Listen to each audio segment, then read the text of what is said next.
Assalamualaikum warahmatullahi wabarakatuh.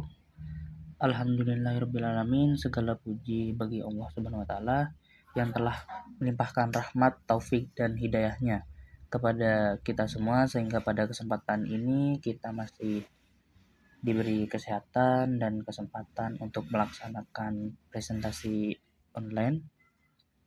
Salawat serta salam semoga senantiasa tercurahkan kepada junjungan kita, Nabi besar, Nabi kita, Nabi Muhammad SAW, beserta keluarga, sahabat, dan para pengikutnya hingga akhir zaman. Pada kesempatan kali ini, saya Raffi Khairul Ihsan, mahasiswa Unik-Hans, Universitas Kiai Ahmad Muzaki Syah, Jember, akan mempresentasikan materi dengan judul Tradisi Amalia Ahlus Sunnah wal Jamaah atau yang kita kenal Aswajah. Presentasi ini akan membahas latar belakang, rumusan masalah, tujuan penulisan, pengertian tradisi Amalia Aswajah, bentuk-bentuknya, dan di masyarakat, nilai, dan makna hingga kesimpulan dan saran. Oke, lanjut ke latar belakang. Latar belakang, Islam merupakan agama yang membawa rahmat bagi seluruh alam atau rahmatan lil alamin. Ajaran Islam tidak hanya mengatur hubungan manusia dengan Allah Subhanahu wa taala, tetapi juga hubungan manusia dengan sesama manusia serta dengan lingkungannya. Oleh karena itu, Islam mengajarkan keseimbangan antar aspek akidah, syariat, dan akhlak. Dalam konteks kehidupan beragama di Indonesia, Islam tidak hanya dipahami secara tekstual atau sebatas teori, tapi juga dihayati dan diamalkan dalam kehidupan sehari-hari melalui berbagai bentuk tradisi keagamaan. Tradisi-tradisi ini tumbuh dan berkembang seiring dengan proses dakwah Islam yang dilakukan oleh para ulama terdahulu. Salah satu tradisi keagamaan yang masih bertahan hingga saat ini adalah tradisi Amaliyah Aswajah. Tradisi ini menjadi ciri khas khusus umat Islam yang berpegang pada mazhab Ahlus Sunnah wal Jamaah, khususnya di kalangan masyarakat Nahdlatul Ulama atau NU. Tradisi Amaliyah Aswajah bukan sekedar kegiatan ritual, tetapi juga memiliki nilai spiritual, sosial, dan budaya yang sangat penting dalam kehidupan umat manusia.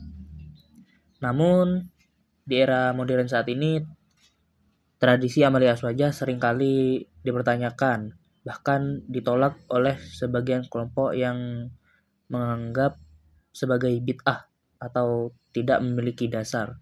Oleh karena itu, penting bagi kita untuk memahami secara mendalam makna, nilai, dan dasar dari tradisi Amaliyah Aswajah agar tidak terjadi kesalahpahaman.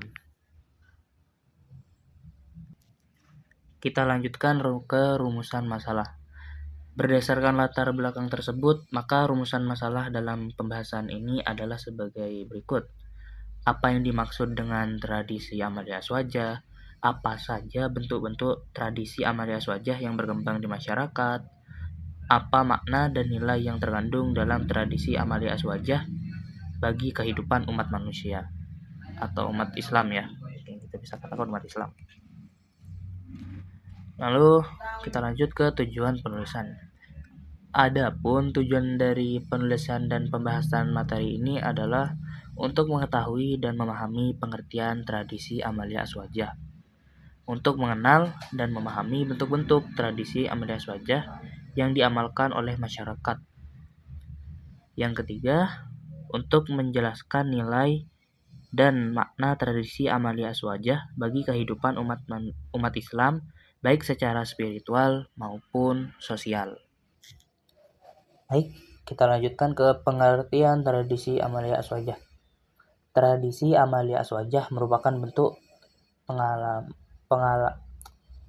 pengamalan ajaran Islam yang berlandaskan pada manhaj Ahlussunnah wal Jamaah. Secara bahasa, Ahlussunnah wal Jamaah berarti kelompok umat Islam yang berpegang teguh pada sunnah Rasulullah dan mengikuti ajaran para sahabat. Secara istilah, aswaja adalah paham keagamaan yang mengikuti ajaran Rasulullah, para sahabat, para tabi'in, para ulama dalam bidang akidah, syariah, dan akhlak. Dalam praktiknya, aswajah menekankan keseimbangan antara dalil nakli atau teks Al-Quran dan hadis dengan realitas kehidupan di masyarakat. Tradisi Amalia Aswaja tumbuh dan berkembang di Indonesia melalui dakwah para ulama dan wali songo. Mereka menyebarkan Islam dengan cara yang damai, santun dan bijaksana, serta menyesuaikan ajaran Islam dan budaya lokal tanpa mengubah prinsip dasar syariat. Proses ini dikenal juga sebagai akulturasi budaya, yaitu perpaduan antar ajaran Islam dan budaya Nusantara. Dan seperti kita tahu, dulu sebelum Indonesia bernama Indonesia, yaitu Nusantara. Di Nusantara itu sendiri masyarakatnya sangat melekat dengan agama Hindu-Buddha. Yang gampangnya, yang paling sering sesajen seperti itu.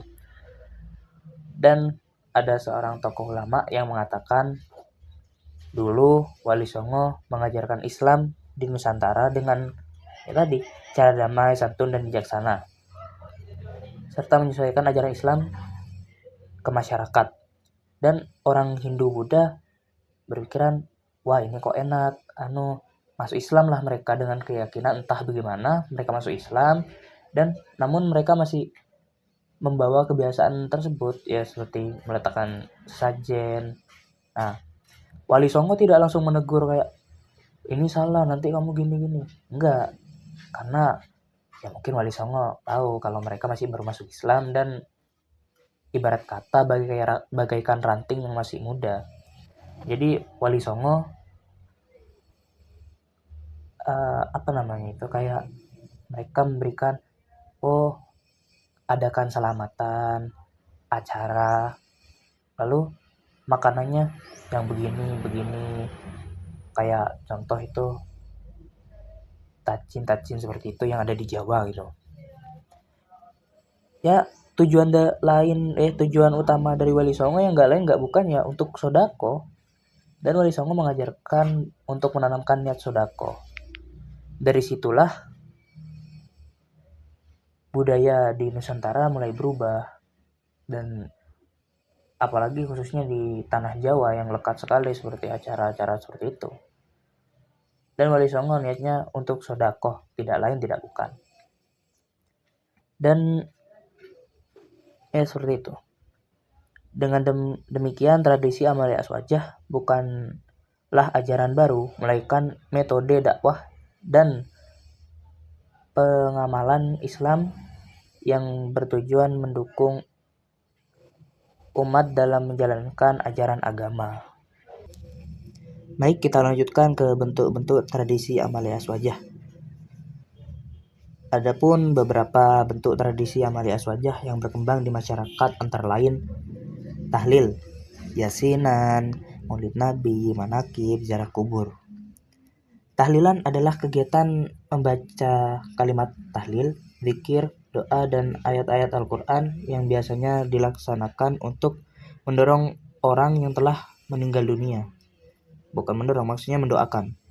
Tradisi ini mengajarkan nilai keikhlasan, kepedulian sosial, serta mengingatkan manusia akan kematian. Lalu yang kedua, yasinan. Yasinan merupakan kegiatan membaca surat Yasin secara bersama-sama yang biasanya dilakukan pada malam Jumat. Tradisi ini bertujuan untuk meningkatkan kecintaan kepada Al-Quran, mempererat silaturahmi, dan memperkuat spiritual umat Islam. Yang ketiga, Maulid Nabi. Maulid Nabi adalah peringatan kelahiran Nabi Muhammad SAW Tradisi ini diisi dengan pembacaan sholawat, sejarah Nabi, tawasul. Tujuannya adalah menumbuhkan rasa cinta dan keteladanan pada Rasulullah SAW. Lalu yang keempat, manakib. Manakib adalah kegiatan membaca riwayat hidup para wali atau ulama besar, seperti Syekh Abdul Qadir Al-Jilani. Tradisi ini bertujuan untuk mengambil teladan dan kehidupan para ulama yang soleh, agar kita ya mungkin bisa menirunya, walaupun tidak banyak seperti itu. Untuk manakib sendiri, kalian bisa, kalau untuk daerah Jember, bisa datang ke Al-Qadiri ya, karena di sana ada manakib yang menceritakan tentang Syekh Abdul Qadir Al-Jailani. Sedikit info saja. Lalu yang kelima, ziarah kubur. Ziarah kubur dilakukan untuk mendoakan orang yang telah meninggal serta mengingatkan diri akan kehidupan akhir. Dalam Aswajah, ziarah kubur dipahami sebagai introspeksi diri, bukan untuk meminta kepada selain Allah. Kan kadang orang itu banyak yang salah paham gitu kan. Wah, orang Islam ke kubur meminta memohon ke selain Tuhannya. Wah, itu murtad, itu gini. Enggak. Kita ke sana ya untuk mendoakan orang yang sudah tiada, dan kayak tadi mengintrospeksi diri bahwa sesungguhnya kita itu di dunia nggak bisa hidup lama, nggak akan hidup selamanya. Ada kalanya kita akan pulang menjumpa sang pencipta. Dari ziarah kubur kita belajar bahwa hidup itu singkat, dan apa yang kita bawa ke alam sana kalau bukan amal. Sementara kita di dunia kan ya banyak kesalahan terhadap sesama. Jadi ya untuk introspeksi diri.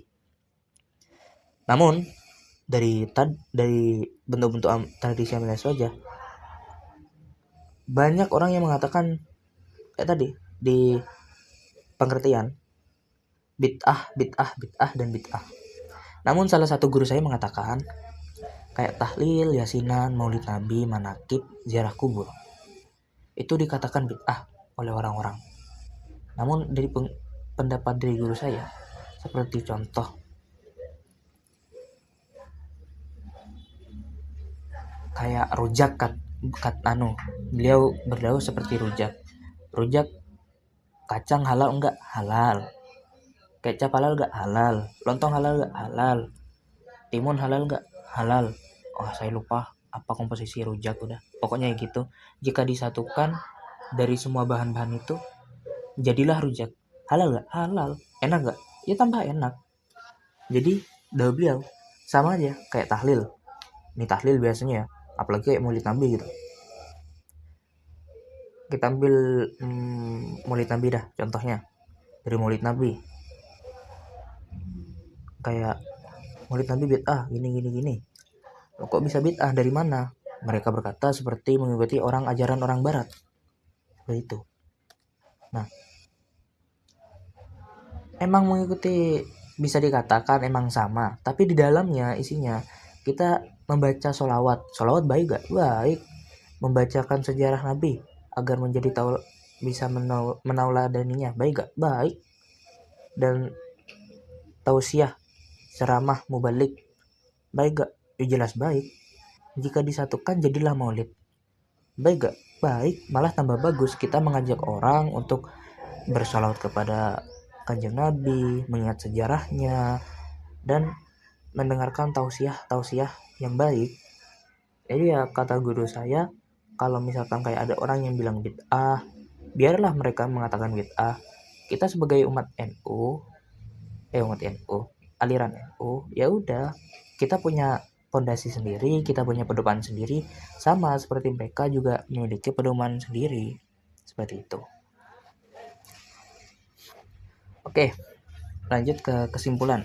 Berdasarkan pembahasan yang telah disampaikan, dapat disimpulkan bahwa tradisi Amaliyah Aswajah merupakan bentuk pengamalan ajaran Islam yang berlandaskan prinsip Ahlussunnah wal Jamaah. Tradisi ini mencakup berbagai kegiatan keagamaan seperti tahlil, yasinan, maulid nabi, manakib, dan ziarah kubur yang memiliki nilai spiritual, sosial, dan budaya. Oke, sarannya bagi masyarakat nih ya, diharapkan dapat terus melestarikan tradisi Amalia Aswajah dengan tetap berpegang pada ajaran Islam yang benar. Yang kedua, bagi generasi muda seperti kita ini, kayak saya kan muda, hendaknya memahami makna tradisi Amalia Aswajah agar tidak mudah terpengaruh oleh pemahaman menyesatkan seperti tadi itu. Dibilang bid'ah sunni, dibilang bid'ah sedikit, kita goyah ikut-ikutan bid'ah. Yang ketiga, bagi lembaga pendidikan dan pesantren, perlu adanya penguatan pendidikan Aswaja agar nilai modern dan toleran dapat diwariskan. Mungkin cukup itu yang bisa saya sampaikan. Demikian presentasi dari saya. Semoga materi yang saya sampaikan dapat bermanfaat bagi kita semua. Saya menyadari bahwa presentasi ini masih memiliki keterbatasan, kekurangan. Oleh karena itu, saya mohon kritik dan saran yang membangun. Baik teman-teman semuanya, gak kerasa kita sudah di penghujung acara dan mungkin acara kali ini saya cukupkan sampai di sini karena di sana dia sudah